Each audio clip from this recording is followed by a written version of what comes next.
Hey Gators and sports fans, get all your Gator talk, news, analysis, and opinions on the Pod Up with Matthews in the Morning podcast. Find us on your favorite podcast platform or watch us on Facebook Live between 8 a.m. and 9 a.m. every weekday. Pod Up, because we are Gator fans. So say it's great to be a Florida Gator. Good morning and welcome to a Monday edition of Pod Up with Matthews in the Morning from the Crime Prevention Security System Studios, large enough to serve you, small enough to care. Got JC here in just a second. Second portion of the show. Claudio couldn't join us today. We're going to be joined by Scott Carter from FloridaGators.com, recapping a lot of Gator sports, what's going on in the sports world for the Florida Gators. But first, let's go to the Titan MR hotline, and we're joined by Johnny C. Good morning, JC. How are you? Hey, good morning. You said Claudia you were going to have Bellafato again today? Is that what you said? She wants to try to do it every Monday if possible. Okay. Well, you lead off for her, JC. You're a good lead off here. Well, that's great. She can move me around the bases. I think certainly this weekend, the golf is what I watched the most of. I liked the fact that the weather cleared up and man, it really tested them yesterday. So I'm all about the golf. Baseball, nothing surprising there against that team they played, FAMU. And then, of course, we have the basketball team finishing up the regular season. I'm really glad we've finally gotten because of the way basketball has gone this year, I'm really glad we've gotten to the conference tournaments in the postseason finally. To me, this is obviously the most exciting time for basketball. Yeah, it is. I think there's 4 teams that already punched their ticket to March Madness. Morehead State, Winthrop, Liberty, and Loyola of Chicago. You remember they made that Final Four run a long time ago. Well, I do. About 4 years ago, I guess. They are very good. They're maybe better this year than they were then. Okay. Look out for Loyola, the Ramblers. I remember the Ramblers. They had the elderly woman who was their matriarch or something, and we had to watch that. And they fought it. They got to the Final Four. I do recall. Yep, that was exciting for them. Rick wants to know on Facebook Live, brought to you by Mental Law. JC, didn't you watch NASCAR this weekend? I missed it. Darn it, Rick. Darn it. Who won, Rick? Tell me. Kyle Larson won. Kyle Larson. Kyle Larson. I mean, that's a household name for you. There you go. I mean, that's good stuff. I like seeing new guys win races. That's kind of neat. Instead of the regular guys, I like watching those new fellas jump in there, like the guy who won the Daytona 500, even though I've already forgotten his name. But it was fun to see new guys, QB. Yep, no doubt about it. So let's talk briefly about college basketball. The SEC regular season is over. Florida is now a 5 seed. They go to Thompson-Boling Arena. Play pretty well in the first half. Second half, Tennessee dominates. Tennessee is now your 4 seed. Gators play the second game on Thursday against the winner of, who did I say? I think it's A&M and Vanderbilt. The Gators will have that. So the Gators win that game, they'll play Tennessee again. They'll play Tennessee again. Yeah. Tough game on the boards there. Tennessee really hammered Florida on the offensive boards, and certainly the Gators missed Trey Mann. That's unfortunate that your hottest player isn't able to participate in the game. Player. Yeah, certainly. And I think that Tennessee is a team that, when they get hot, they're really dangerous, but they're beatable. I mean, and when I look at the record, I don't know if this is right or not, but Florida was finished at 9-7 in the league. Tennessee finished at 10-7. So I suppose that's why they got the nod over Florida with the same number of losses. But and then of course both teams beating each other. So you have Tennessee getting that bye until Friday. You have Alabama, Arkansas, LSU, and Tennessee, and then we've got Mississippi and we've got Missouri and Kentucky all trying to play their way in. I think Missouri's in with their resume, certainly. Missouri's in. That would mean 6 teams. It was a tough week for Florida, losing to Missouri by 2 and then losing this game to Tennessee. So they only get 1 out of those last 3 games, or 4 games rather, 1 out of 4 to finish up the regular season. But I'm hopeful that the tournament will expose or get them back on the right track, at least get 2 wins. I think if you get 2 wins, you stay out of that potential 8 or 9 hole in the NCAA tournament, which is what you want to avoid because of the way the seedings work out. 8 or 9 winners play the top seed of the region in the second round. So that's something to avoid. And I think that's where he's got Florida currently. Maybe a couple wins in the tournament will get them up to a 7. Who knows? Yeah, the SEC tournament bracket is very interesting. You know, Arkansas is the 2 seed, LSU's the 3 seed, but Arkansas gets the harder draw, in my opinion, than LSU. Look at this, JC. Arkansas gets the winner of Georgia and Missouri. Both teams, Georgia's playing pretty damn good basketball right now. Missouri is a very talented team, so you never know what you're going to get, but have beaten a lot of great teams. You look at who LSU has coming out of day one, they get the winner of Ole Miss and South Carolina.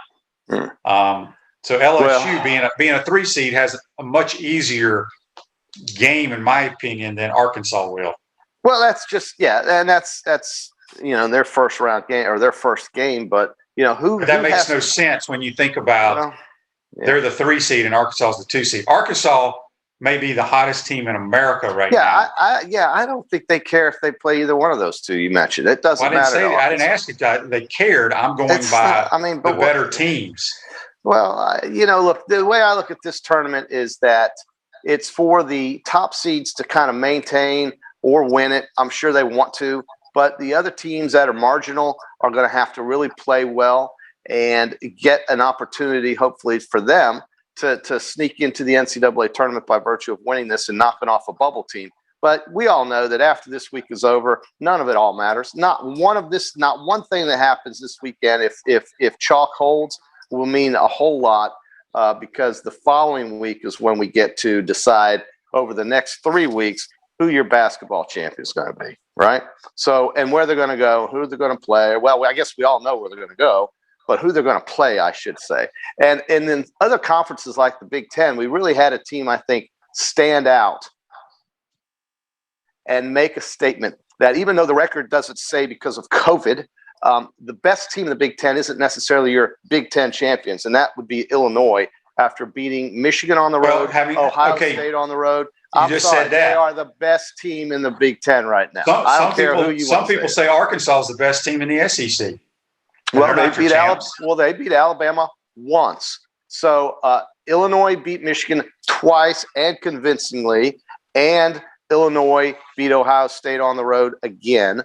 Listen, Illinois is the only reason Michigan is the champion of that league, if you want to call them a champion, is because they played 4 less games than Illinois. They play 4 less? Yeah, I guess so. But they are – and Michigan lost yesterday at Michigan State. So yeah, they did. I still think that there's the – let's see. I would probably say Gonzaga's locked in. Baylor's probably locked in. Illinois now. And then there's the last number 1 seed is still – could be Michigan. It could be Michigan if they. Well, it could be Arkansas or Alabama if whoever wins the SEC tournament. Okay. Yeah. I mean, I saw Ohio State get a breather there, but they've lost the last couple of weeks or last couple of games in the last week or so, and Michigan has had a pretty bad week too, losing to Michigan State. I think Arkansas's won 12 in a row, so they. Oh, they're really. I'm not discounting. Don't think I'm discounting Arkansas. Not in any way, shape, or form. I mean, the Hogs are bringing it right now, and they're the hottest team in the SEC. I can make that a statement, but you know what else they are? They're the second place team in the SEC with 4 losses, and the team that's first in the SEC only has 2 losses, and they played the same amount of games. So there's a difference between the Big Ten champion in my mind and the SEC champion in my mind. I think the SEC champion is pretty clear. I think the Big Ten champion, you can make an argument for Illinois without a doubt. I mean, Michigan State split with Michigan here in the last week. Michigan State was a team that literally a month ago had 0 chance of getting into the tournament. Now they're playing their way into the tournament. Michigan State is in. That's right. Because they played their way in. Somebody on this show not too long ago, about a month or 2, was loving the Michigan Wolverines. Some guy that wears a champion sweatshirt. Well, listen, they're a good team. I'm not saying Michigan's not good. I just think they're very good. Yeah, no, they are. But they've had a rough week. Let's say it. Let's face it. They got blown out in their own barn. And then the following week, in the next 2 games, they split with Michigan State, their rival. So, I mean, they're good. Listen, It all comes down to who gets hot this time of year. The rest of this, of what we've seen, doesn't matter. I think it's who gets hot now. Remember, though, look out for the Ramblers of Loyola. I'm telling you right now. Okay, all right, the Ramblers of Loyola. I'll be thinking about them. I mean, they've been to the Final Four. That's the thing about college basketball. It doesn't matter what league you play in, who you have played. Everybody is on equal footing in basketball. It's not like that in football. But basketball, that's why the non-power fives, the mid-majors can make runs in these tournaments because they have some really, really good teams. And Loyola is better than they were when they went to the Final Four. At Chris Doring Mortgage, they do mortgage lending right, helping home buyers throughout Gainesville and North Central Florida. Call Chris Doring Mortgage today at 352-244-0840. Gator Baseball, they sweep. We'll talk more with Scott Carr a little bit later about that. Jacob Young extends his hitting streak, but the Gators sweep FAMU. I think they're like 8 or 9-3 right now. Florida softball loses at Tallahassee to the semis, their first loss of the year. But they're going to lose some games because they're getting ready to get into SEC play, and SEC is just so damn strong. You play a lot of games, right? I mean, in that sport, it's about winning the series if you have a series. So a lot of games played in that. Yeah. As you mentioned, JC Bayhill was fun to watch. There's nothing better than when the course is difficult, weather's difficult, when these boys struggle. Bryson DeChambeau. This is a serious question. Do you think they drug test on the PGA Tour? He does look a lot bigger. He really does. I mean, think about it. Think about it when everybody started hitting these home runs, 10 years ago? The Sammy Sosas, the Mark McGuires, Barry Bonds, their bodies changed very quickly. Not saying anything, but it looks like he may be on something. Well, he's certainly different looking than he was when he was younger, and Arnold Palmer fell in love with him, and he was the darling on tour. But this guy is what he did this weekend on successive days on hole number 6 is what everybody was talking about. Forget the fact that he won the tournament, but if you're at that course, and I've been there 5 times, and I've seen that lake, and never in my life did I think it was even conceivable that somebody could drive the diameter of that lake. No way. It's 377-yard drives this guy's hitting, with or without the wind. I don't care. I'm sure the wind helped. It obviously did. But still, to try it and to have the confidence to do it is just fascinating. And he's fun to watch. His game is so kind of out there a little bit. He bogeyed the first hole yesterday, almost hit it in somebody's backyard, and literally did if there wasn't a fence there guarding the boundary from that person's residence to the playing course. But he bogeys number 1. He's playing in really tough conditions with the wind, and then he goes ahead and makes birdie on 6. He made birdie on 4, and he deserved winning that tournament. He played the best, and he was the kind of guy, even though he parred the very easy 16th, so did Lee Westwood. And Lee Westwood has to be sitting there thinking, here I am driving at 342 yards with the wind behind me. I got 155 in on a par 5, and I make par. That's why Lee Westwood and DeChambeau didn't go to a playoff yesterday, because of what happened on 16. He had his chance, and he didn't take it. That's just too bad. He hit a terrible shot. Hit a good chip. It just rolled out a little bit. Here's the thing. Lee Westwood has always been a good ball striker. He's not a great putter, but what's interesting to me after watching that, his girlfriend or fiance is his caddy, but she's just toting the bag, and he's very relaxed. I almost feel like if he would have had a legitimate tour caddy with him, maybe to help him read some of those putts, because he was doing it all by himself. He was, but Bryson, it was fun to watch. But I will say this, JC. Unbelievable. He's not going to win a bunch of tournaments when the big boys are there with him. You got to think about it. Well, how many has he won, QB? He's won, I think, 8. He's won 8 with a major. Right. But I'm just saying none of the big boys were really playing in this tournament.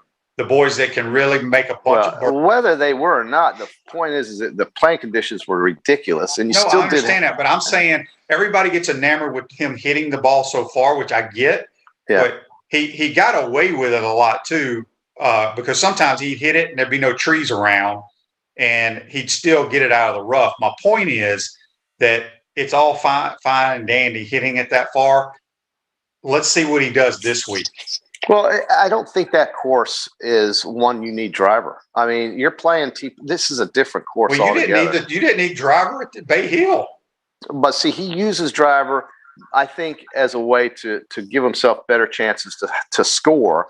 And some of those holes, yeah, you needed driver. Sure, you did on 3. You needed it on not really 3, but on 6 for sure. He didn't need it, but he used it. I think at TPC players, it's a tighter course. I don't think you're going to have as many opportunities to just bomb away with a driver. But I wouldn't be surprised if he did. That's just how he plays. He reminds me a lot of the younger Phil Mickelson, when Phil Mickelson would just boom away, right? I mean, that's what he did. It cost him the U.S. Open one year, but it's probably also won him some tournaments. But, you say big boys. Well, I don't know. I mean, Rory McIlroy, Patrick Reed, these are big boys. These are big boys. Dustin Johnson. They're major winners. They're major winners, are, bro. But what I'm saying is, I don't think he's not going to win a major this year. You want to make that wager? Well, I mean, okay, so that's really going out on a limb. You got 4 majors. You got 125 players. Oh, he's not going to win a major. I would say that his chances of winning a major are a lot better than most. Well, yeah. I mean, he's one of the top. Last year. What's he ranked in the world?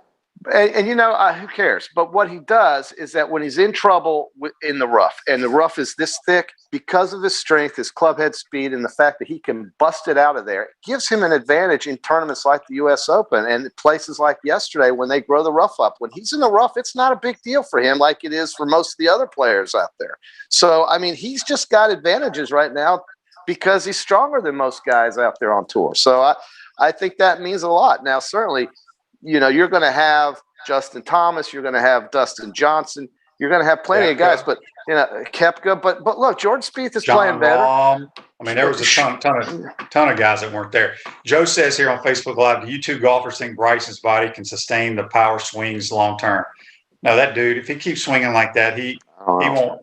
In 10 years, his back. I mean, look, freaking Koepka, who is as strong as anybody and as good a shape as anybody, had to pull out of the players because of his body.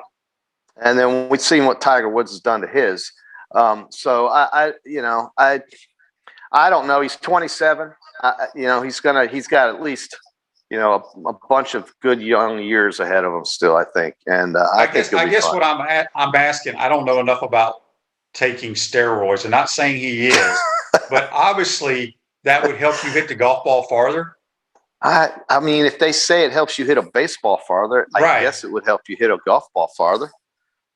Yeah, I guess so. I guess. I mean, the one difference in one year, a golf ball is still baseball's moving. I don't. Yeah, but in 1 year, his body has changed a ton. Yeah. Well, I don't know. They don't seem to talk about it. They talk about how big he is. They don't talk about why he's big.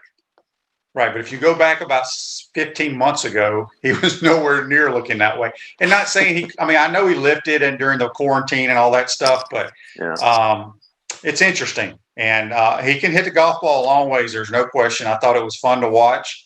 Mm-hmm. I just don't see him. I mean, he's so technical. That's the thing that bothers me about him. Well, what is it about this guy's game that you don't like?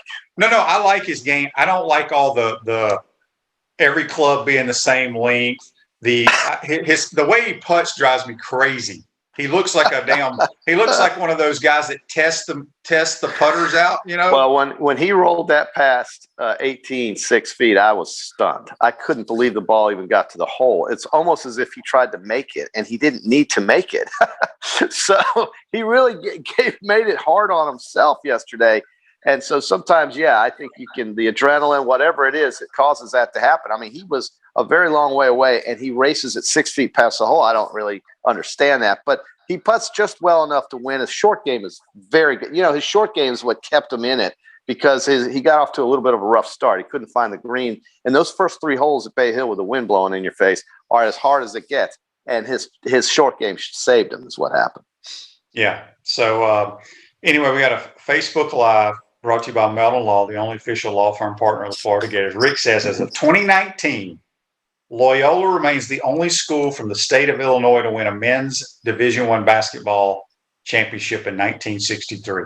Wow. Well, I think that shows that the state university needs to get off its duff. And this year it can do that because that team has the goods, bro. It has the goods. That Illinois team has the goods. So I'll tell you what, QB, let's do this.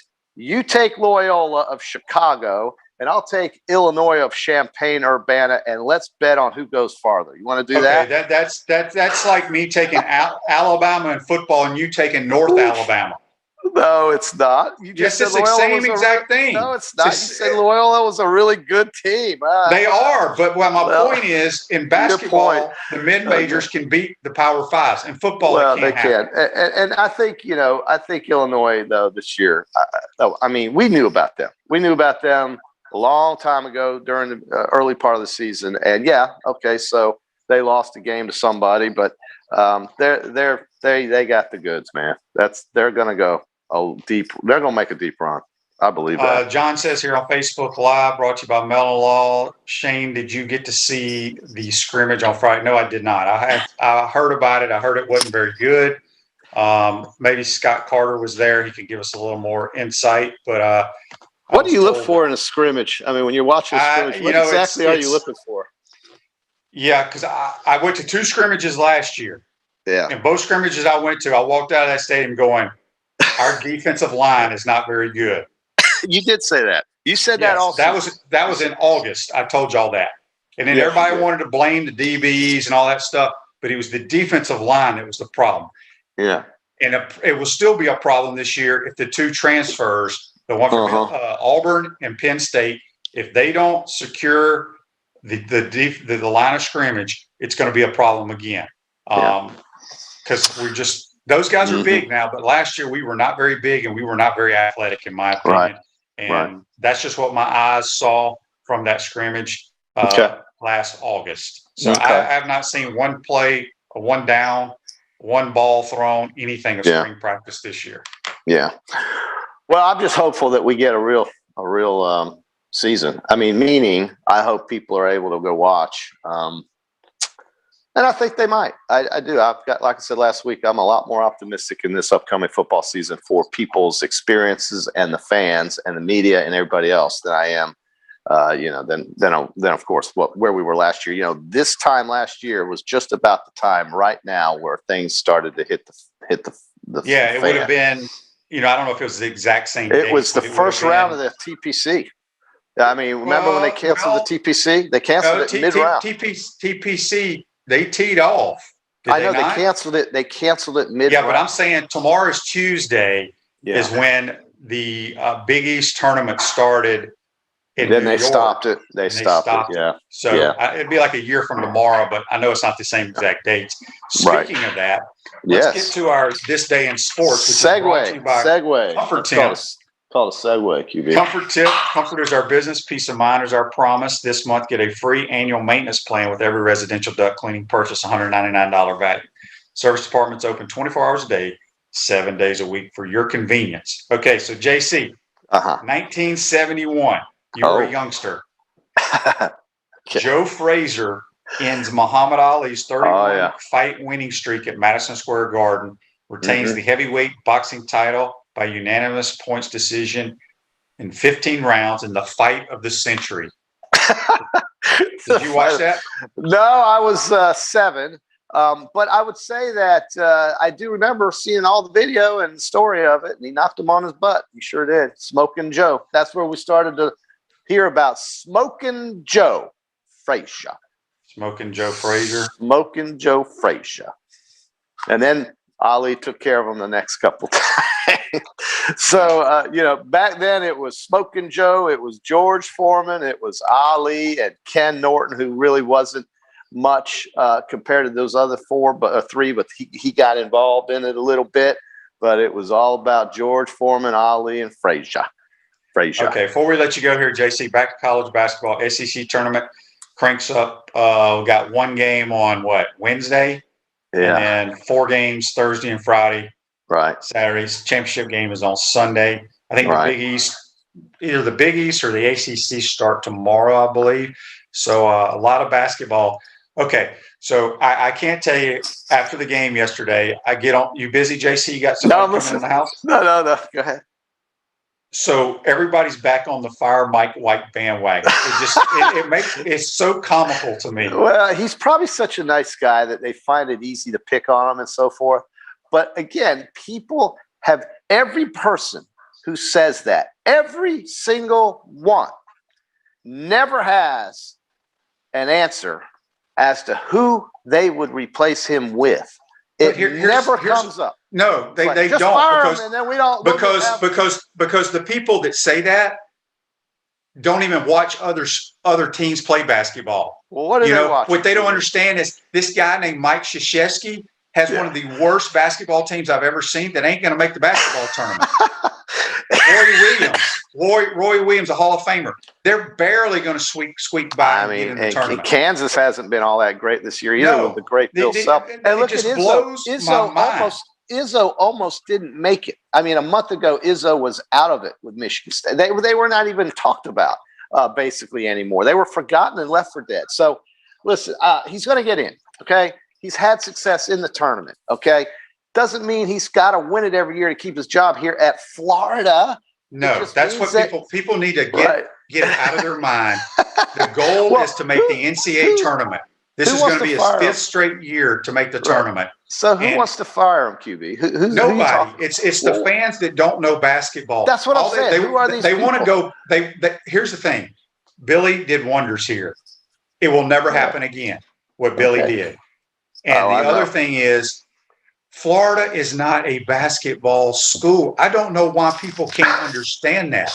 Well, it's hard to recruit and compete in the same form and fashion as obviously the Kentuckys and the Dukes, and we all know the story. So we've heard this before. I think it'll be fine. I think the postseason is important. I think obviously they want to play well now, but remember, the best player they had was basically not available this year, and they've still managed to finish, in my mind, tied with Tennessee for fourth. Tennessee team that was picked to win the conference. Remember that. And they finished fourth. So, well, it really doesn't matter. The bottom line is your number one goal in college basketball every year is to make the tournament, and they're going to do that. So, it fascinates me what these people think. I just don't understand it. I don't understand it at all. It's just like everybody's on Kevin O'Sullivan. They're 9-3 right now. Oh, please. They're going to play 50-something more games.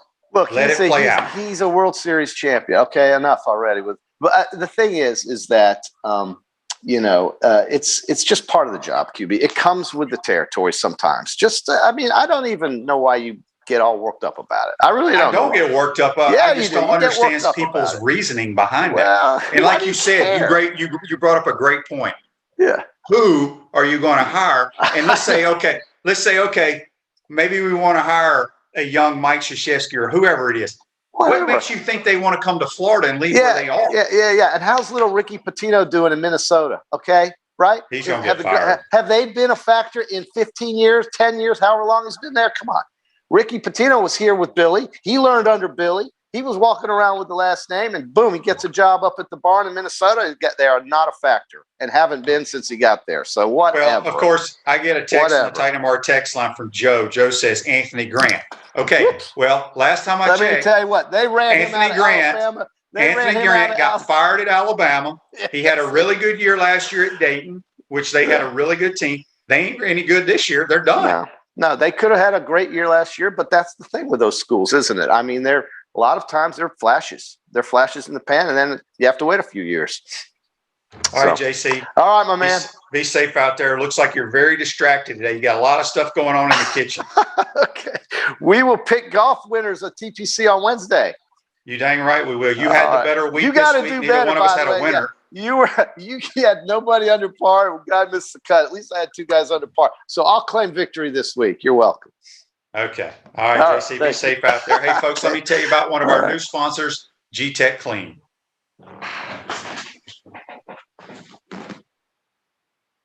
G-Tech Clean is your complete germ protection. It's EPA approved to kill COVID-19 and kills 99.9% of all germs and viruses, black mold, and also deodorizes. It's the safest, affordable way to clean and sanitize your business, no matter if it's a gym, school, retail store, or office. Use it in your home anywhere from the bathroom to the kids' room. It's formulated to provide 24/7 protection and is over 30 times more durable than any other cleaners. Try G-Tech at home as well. G-Tech Clean. I use it to keep my studio free of any germs and viruses, and so should you. We're going to take our first time out of the program. When we come back, we'll be joined by FloridaGators.com senior writer Scott Carter. You're watching and listening to Pot Up with Matthews in the Morning from the Crime Prevention Security System Studios. Hey Gators, this is Coach Steve Spurrier. Pot Up with Matthews in the Morning. We'll be right back after this commercial break. We want to take this moment to thank all our sponsors who keep the show going and pay the bills. Our gridiron sponsors are Crime Prevention Security Systems, large enough to serve you, small enough to care. Titan MRI, Gainesville's only locally owned and operated MRI facility. Meldon Law, where you matter most. Peachland Dental, Gator Nation's first choice for dentistry in Port Charlotte. Comfort Tim, comfort is our business, peace of mind is our promise. G-Tech Sport, keep your athletes in the game with G-Tech Sport. Celebration Point Town Center, Center State Bank, Chris Doring Mortgage. Some of our touchdown sponsors are Campus USA Credit Union, Adams Rib Company, Doreen Wiebe Realtor Caldwell Banker, MM Parish, Gator Dominoes, Celebrate Primary Care, Gator Bait Media, Wrap Spot, Okido America, Gators Dockside, Style Cuts, Ironwood Golf Course, TB Financial, Meadowbrook Golf Course, Darshakow Insurance. If you are interested in promoting your business on the show, visit potupwithshane.com and click the advertise button. Again, thank you to all the great businesses that support the show. If you like what we are doing here, make sure to follow us and support the businesses that support us.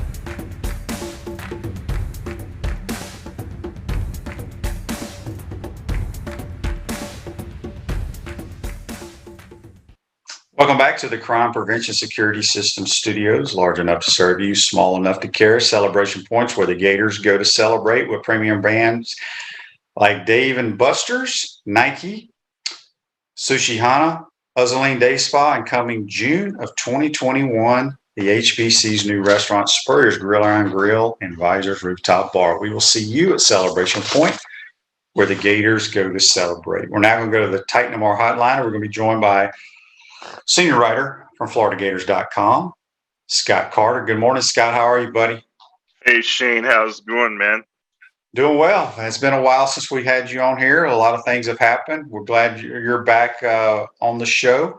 Let's talk a little bit about Gator Spring Sports, having a tremendous year in most of them. What have you been watching the most and covering the most in Gator Sports? You know, it's that time of year, Shane, where I tell people I'm probably just as busy, if not more, than during football season. Everybody assumes that football is what I do mostly, but this is a time of year where I kind of bounce around doing baseball. Obviously, as a baseball fan, anytime you have a new ballpark, it creates excitement. And you got the number one ranked team, although they've dropped in the standings, they've seen the rebound. So I've been over to baseball a few times, and I could tell you, have you had a chance to go over to the new park yet? I have. I went for a few innings. Gosh, I guess it was the Saturday of the Miami series. It's phenomenal. And, you know, and I said on my show, Scott, and I only had one complaint. And the complaint is silly. Okay. So when you're sitting in the grandstands looking out to mostly left field, okay, those sheds and stuff on the other side of the road bother me. You know, it's funny you say that because I was unable to go to the first weekend series, but I did see it on TV. And I kind of thought the same thing in my head. The backdrop is something that, you know, that I'm sure over time will change, but it leaves something to be desired. But as far as everything else inside the park, I mean, it's just it's such a different atmosphere. And, you know, baseball's always been one of those sports to me that, you know, you go, you watch the game, but also half the fun is just kind of being in the ballpark, taking in the ambience. And, you know, this adds so many more elements for the fans. So, you know, I can't wait to see it when they're able to fill the stadium and more people get to go, because it's a great place to take in a game. So, you know, I've been following the Gators baseball. Obviously, Jacob Young made a little history yesterday, Shane, with you know, extending his hit streak to 30 games, which is the school record, passing Tim Olson who had owned the streak, I think, for 21 years. And, Jacob, he's having an unbelievable season offensively, so he's going to have a chance to, keep that thing going, and we'll see what he does. And I actually went out to men's tennis yesterday, which I don't cover a lot of tennis, but it was a big match. Gators beat Tennessee. Tennessee was ranked 3rd. So I went out there. So, like I said, just bouncing around. As you know, Florida fans, they really do get into a lot of the different sports. And the softball and gymnastics team are 2 of the most popular teams on our website. Anytime we have stuff about those teams, it gets as much traction as often football coverage. So it just shows you the interest out there from the Gator fans. Yeah, back to baseball. Jacob Young, as you mentioned, with his hitting streak, give me the amount of days that it spans. Isn't it like 600 and something days? Yeah, I think it's a 646. Going back to Lubbock, Texas, in 2019 at the regional out there. I was actually out there, and I can't sit here and say that I remember the hit that started it, and I saw this coming. But his streaks are always fascinating to me, Shane. When you think of all the sports streaks, the one that everybody talks about that may never get broken is Joe DiMaggio's 56-game hitting streak. So it's just so hard to go up there day in, day out and just eke out a base hit. It's what happened yesterday. It came down to his last at bat. And it hasn't happened that way hardly at all during the series. I think he's hitting over 400. So, he's getting a lot of hits, but it came down to the last at bat. He got a bouncer up the middle, and he beat it out when the fielder couldn't come up with it clean. And we've seen him do that a lot. He's a guy that if he gets the ball on the ground, he can beat out a base hit. But yeah, that's 646 days. I don't think I've ever had a streak like that. No. Do you know, something just popped in my head. Robin Ventura had the longest college baseball hitting streak at Oklahoma State. Yeah, 58 games, which is amazing itself. That was in 1987, and he was at Oklahoma State. So that's actually 2 longer than DiMaggio's major league hitting streak, 58 games. And then, of course, Ventura was no flash in the pan. He went on to, have a really good major league career and manager. So we'll see what Jacob Young can do. And Kevin O'Sullivan, his teammates love him. He's just one of those guys that kind of epitomizes the attitude of this team. He's a grinder, as they like to say. Doesn't necessarily blow anybody away in one particular area with his talent or his skill set, but boy, he's a baseball player, and that's kind of what you hear over there consistently about him. Scott, when you look at this baseball team, obviously there are high expectations, still are. This team is loaded. I think they will be in Omaha. Lost 3 games so far. Just some of your interviews with Sully or some of his comments. Does he seem a little frustrated right now? Well, he certainly was the midweek game when they lost to Florida Atlantic. He did not like the way that they played. He liked the way they pitched, but it was a rare game where they didn't do much offensively. Lost 3-2, but he was really upset with just some of the. I think the focus. He's built such a tremendous program there. One thing about Sully, if you're around him for any stretch of time, the guy he shows up at the ballpark. He's almost like a football coach in baseball. Baseball is a sport where you do have to approach it with a little different attitude because every game is not this huge event like football. It's such a daily routine. But Sully is a guy who has a lot of urgency on a daily basis. He demands that out of his players and teams. And I think he saw that they didn't have it last week, and he kind of he was not afraid to let the public know after it. In his interview with the media after it, he kind of he let everybody know that he was not happy. And of course, they responded pretty well by sweeping Florida A&M. But I see this team. If there was a trouble spot early, Shane, they were walking too many people. They've cut down on that. They're hitting the ball great. And I'm like you. I'll be surprised, barring some major injuries or something unforeseen, if this team isn't, competing for a trip to Omaha and with some special things maybe on the table at the end of the season. Yeah, we're a couple of weeks away, I believe, for SEC play starts, and we all know that's going to be a grind with all the teams ranked. Switching to softball, they have their first loss in Tallahassee against a very good Florida State team. Have you been able to check out any of the softball this year? I haven't in person just due to my schedule being out for a few weeks. But, my colleague Chris Harry, I know he went over there the other night when they had Florida State at home and just kind of wrote a story about how last year this was when everything got shut down. And, like a lot of the teams at Florida, the Gators softball team had big visions for what the season might turn out to be. And here they are. There's just a renewed, I think, outlook with ahead because they beat Florida State and they go over and, like you mentioned, lose. They're going to have some of those. But this is a team kind of like a lot like baseball. I don't know if they're as right at the top where baseball is and projected, but this is a team that's going to be in the postseason and have a chance to do some special things. And Tim Walton, again, him and Sully, their tenures kind of run parallel in some ways, Shane. And, they built two great programs. If you drive out on that part of campus now, they've got these two new parks, all kinds of talent on the roster and coming in. So if you're a Florida fan, I mean, those two programs are worth following.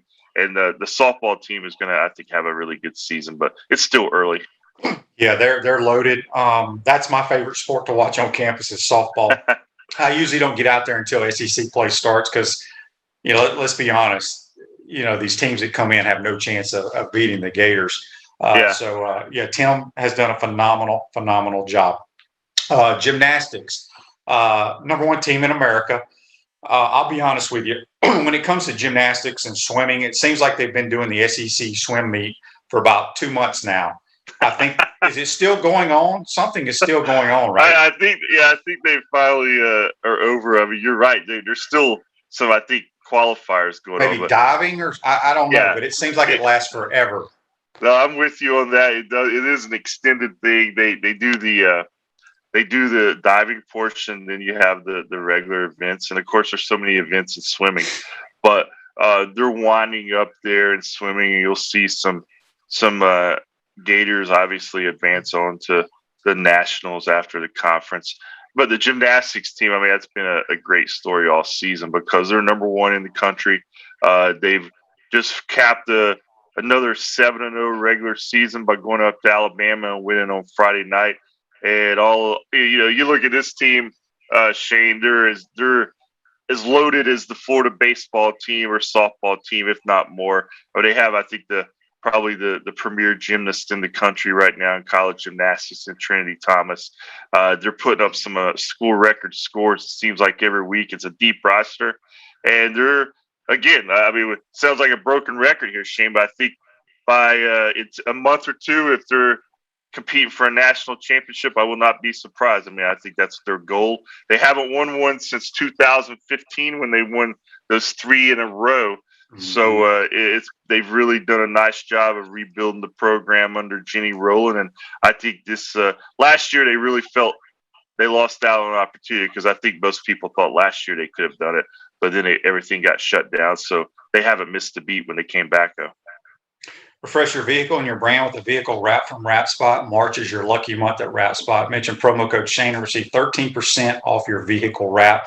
We're speaking with Scott Carter from FloridaGators.com, just kind of talking Gator spring sports. Scott, were you able to, and I don't know if you're able to talk about any of this, but were you able to check out any of these scrimmage Friday night or Friday afternoon football scrimmage? I dropped out there a little while just before I went to baseball. I didn't stay long. I'm like everybody else, always go. If I'm out there, I like to look at the quarterbacks and see how they look. I watched Emory and Anthony Richardson, and I thought actually Richardson, from just my little time I saw, he's really doing a nice job. I mean, I can see why they like him. And it's always interesting to me, Shane, when you have a situation like Florida's facing, Emory's the next guy, and I think he's ready. I think he's got all the tools to really make that team go. But I don't know if you can just discount Anthony Richardson and not get him on the field, almost like they did with Emory and Kyle Trask. You always wanted to at least get Emory out there in some way. So I think Anthony Richardson's one of those kind of players too. It's like, this guy has a lot of talent. He's got more size than Emory, has some different skill sets. They're similar in some ways, certainly more similar than Emory and Kyle Trask were. But at the same time, I mean, you can use those guys. And Mullins proven over the years that he's successful at doing that. So I'm always curious to see how that's going to play out. So would you say in the short period of time that you saw in the scrimmage, was it a better from the defensive standpoint or the offensive standpoint? Yeah, I thought defense did fine. I mean, I think I saw a period where offense had some success, but the defense also had a few plays. I mean, nothing really stands out. Like I said, I wasn't out there taking notes or anything. I was just casually watching from the tunnel up above before I headed over to the baseball game. Because to be totally honest here, I haven't been around much this spring just because of some things going on. So I know that defense is obviously, let's face it, that's the focus of this spring in a lot of ways, which says something when you are changing quarterbacks. But I think they feel probably, they know some of what they have at quarterback in Emory. They like Richardson. So I think they feel good about that position going forward. But defense, there's a lot of unknowns. I mean, you have a few guys like Ventrell Miller and Zach Carter, who are veteran guys who have established themselves in the program. But that secondary, I mean, Jason Marshall Jr., I mean, I think he's a guy that you hope can add something right away. Those two young guys last year, Rashad Torrance and Trevez Johnson. I mean, you hope to see more out of them. So I think defensively is where the focus is, as I'm sure you've spent a lot of time maybe on your show talking about, Yeah, well, I've been talking about the defensive line since the scrimmages I saw last August, Scott, about how it's not good enough to play in the SEC. Yeah. And I thought we saw that last year. So just whether you've seen it or just talking to the coaches, with the two additions of the big defensive tackles that we got from Penn State and Auburn, where we're able to move Zach Carter out the defensive end, where I think is his better position, and it'll allow Brenton Cox, take some pressure off him to use his athleticism.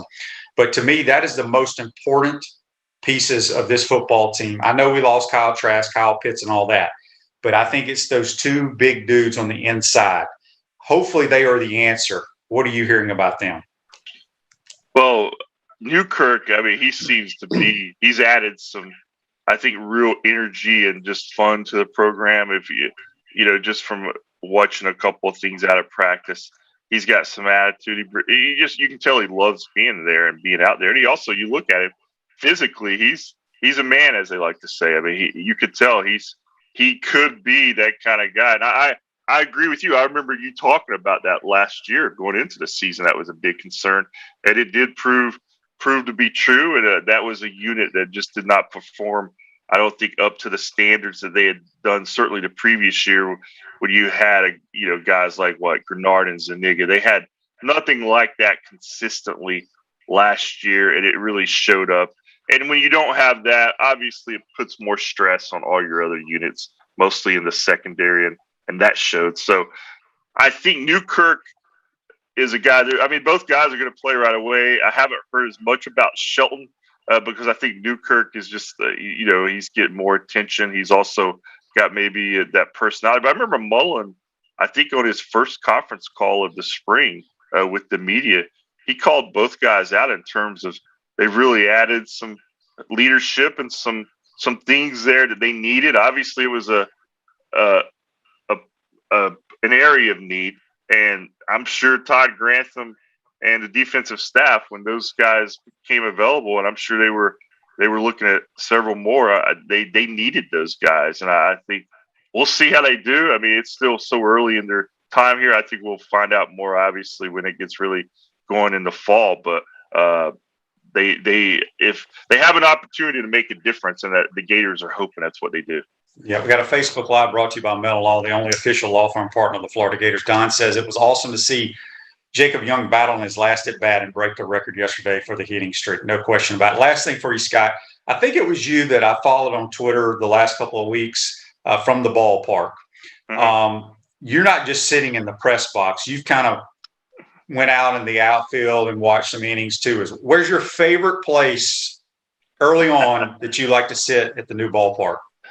Well, I'm going with the outfield with those Adirondack chairs, Shane. I mean, I have a couple of Adirondack chairs in my backyard, and I like to sit out there just chill out. That's kind of the way I chill at home. So if I can do that at a ball game, which, if you've seen it on TV or actually been out there, that in the outfield, kind of on the rim of the outfield wall, they have orange and blue, chairs set up in pairs ever so many feet.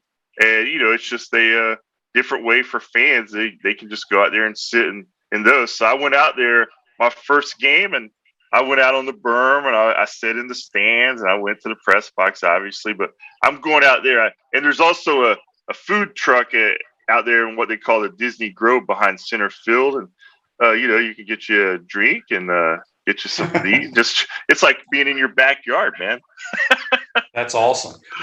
Hey, I want to ask you this, because when they they named it the Florida Ballpark, and for whatever reason, it's strange to me. Yeah. Is it because they haven't had a donor put their name on the stadium yet, or what?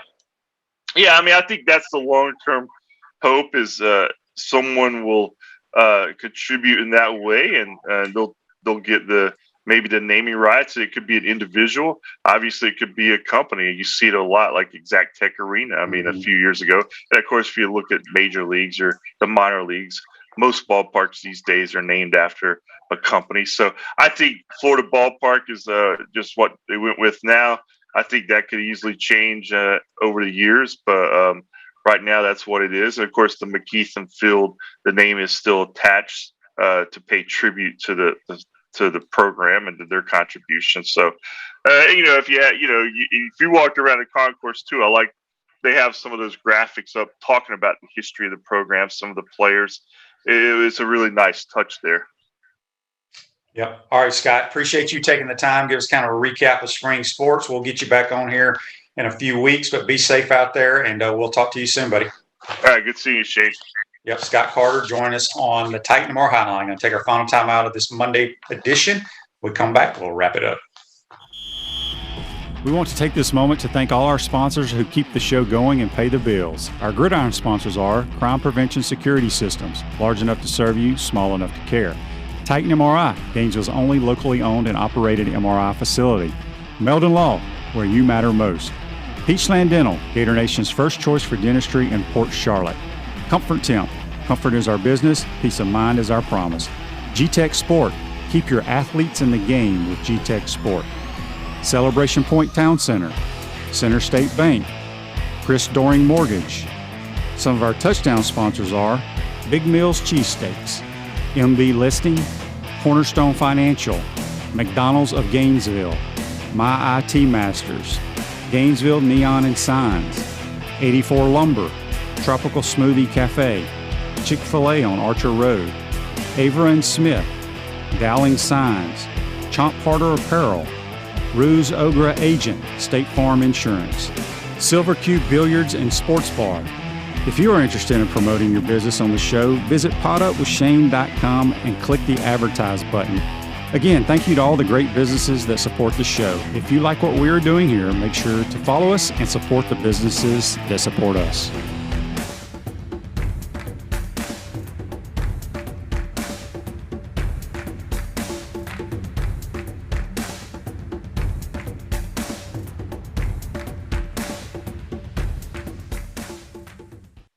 Welcome back to the Crime Prevention Security System Studios, large enough to serve you, small enough to care. I want to thank JC for joining us on the Titan Tomorrow Hotline, and also Scott Carter from FloridaGators.com as well. Don't forget tomorrow's show. We have Buddy. It's a Tuesday, so Buddy Martin. We'll have Jimmy Smith, former Jaguar wide receiver, played at Jackson State University. Talk a little bit about his career.